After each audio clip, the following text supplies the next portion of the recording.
আজকে আমি তোমাদের সাথে শেয়ার করব পারফেক্ট দুধ চিতই পিঠা।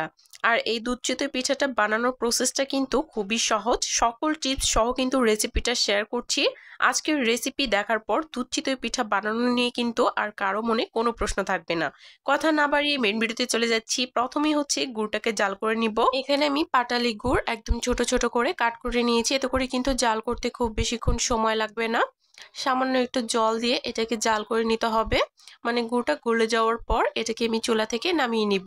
আর এই টিপসটা কিন্তু অনেক বেশি ইম্পর্টেন্ট। গুড়টাকে যদি আগে থেকে জাল করে ঠান্ডা করে নেওয়া হয় তাহলে কিন্তু দুধ চিতই পিঠাটা বানানোর সময় আর জমে যাবে না। এখানে কিন্তু দুধটাকেও আমি জাল করে নিচ্ছি। দুধটা কিন্তু গরম অবস্থায় পিঠাগুলোকে এর মধ্যে দিতে হবে। দুধটাকে জাল করে একটা সাইডে রেখে দিব। আর তারপর পিঠা বানানোর জন্য গুঁড়াটাকে রেডি করে নিচ্ছি। একটা প্যান গরম করে এর মধ্যে আমি দিয়ে দিচ্ছি প্রায় 3 কাপ পরিমাণ চালের গুঁড়া। চালের গুঁড়োটা দিয়ে খুব ভালোভাবে নেড়েচেড়ে একটু গরম করে নিতে হবে। খুব বেশিক্ষণ কিন্তু ভাজা যাবে না, 1 মিনিটের মতো মিডিয়াম আঁচে এই কাজটা করতে হবে। আসলে আজকে আমি একটু ভিন্ন পদ্ধতিতে আপনাদের সাথে এই রেসিপিটা শেয়ার করছি। এই চিতই পিঠার রেসিপি কিন্তু অলরেডি আমার চ্যানেলে দেওয়াই আছে, তারপরেও আমি আজকেও একটু দেখিয়ে দিচ্ছি। খুব ভালোভাবে নেড়েচেড়ে কিন্তু গুঁড়াটাকে একটু গরম করে নিতে হবে। খুব বেশিক্ষণ জাল করার কোনো প্রয়োজন নেই, 1 মিনিটের মতো গরম করে নিলেই হবে। আর এখানে গোলাটা কিন্তু আমি ঠান্ডা জল দিয়ে করব, যেহেতু গুঁড়াটাকে আমি গরম করে নিয়েছি।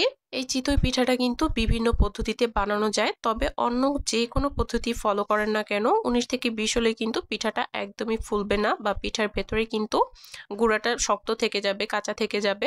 আমি আজকে যে পদ্ধতিতে দেখাচ্ছি এই পদ্ধতিতে যদি বানান তাহলে কিন্তু প্রত্যেকটা পিঠাই হবে একদম পারফেক্ট। এখানে কিন্তু সম্পূর্ণ গুঁড়াটাই আমি একসাথে গুলিয়ে নিচ্ছি। প্রথমে কিন্তু আমি অনেক বেশি জল দিব না, এখানে আমি স্বাদ মতো লবণ দিয়ে দিয়েছি। তারপর অল্প কিছুটা ঠান্ডা জল দিয়ে খুব ভালোভাবে 10 মিনিটের মতো এটাকে ময়ম দিয়ে নিয়েছি। অনেকেই কিন্তু ব্লেন্ডারে ব্লেন্ড করে তারপর এই পিঠাটা বানায়। আসলে আজকে এই পদ্ধতিটা ফলো করলে কিন্তু পিঠা একদম পারফেক্ট হবে। শুধু প্রথমে অল্প জল দিয়ে খুব ভালোভাবে একটু ময়ম দিয়ে নিতে হবে। আর তারপর হাতটা ধুয়ে আমি এখানে আরো কিছুটা জল অ্যাড করে এটাকে পাতলা করে নিয়েছি। এখন পিঠাগুলো বানানোর জন্য একদম রেডি। আর এখানে কিন্তু এই ব্যাটাটাকে একটু রেস্টে রাখার কোনো প্রয়োজন নেই, সঙ্গে সঙ্গে কিন্তু পিঠাগুলোকে বানিয়ে নিতে পারবেন। আমি চুলাতে প্রথমে একটা লোহার কড়াই বসিয়ে দিলাম। আপনারা চাইলে কিন্তু মাটির তাওয়ায় পিঠাটা বানিয়ে নিতে পারেন।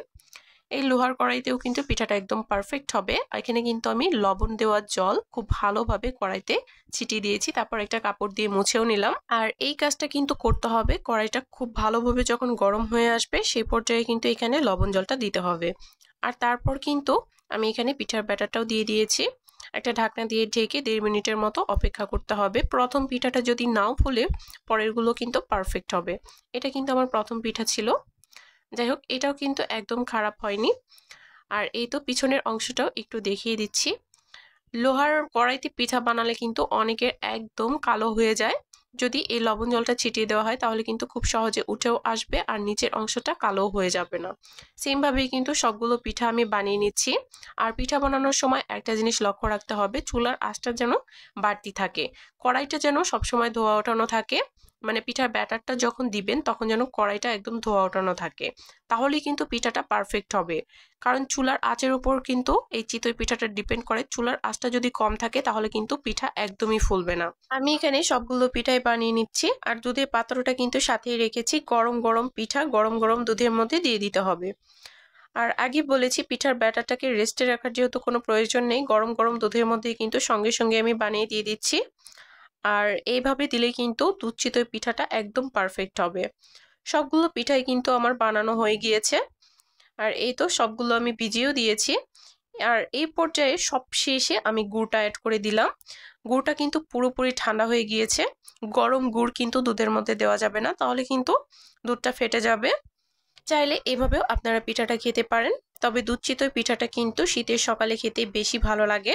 আমি এই তো সারা রাত এটাকে ভিজিয়ে রেখেছিলাম, আর এত বেশি সফট হয়েছে আমি ছোট চামচ দিয়ে কিন্তু তুলতেই পারছিলাম না, ভেঙে যাচ্ছিল। বড় চামচ নিয়েছি তারপরেও কিন্তু সাইডের অংশটা ভেঙেই গেল, এত বেশি সফট হয়েছে পিঠাটা।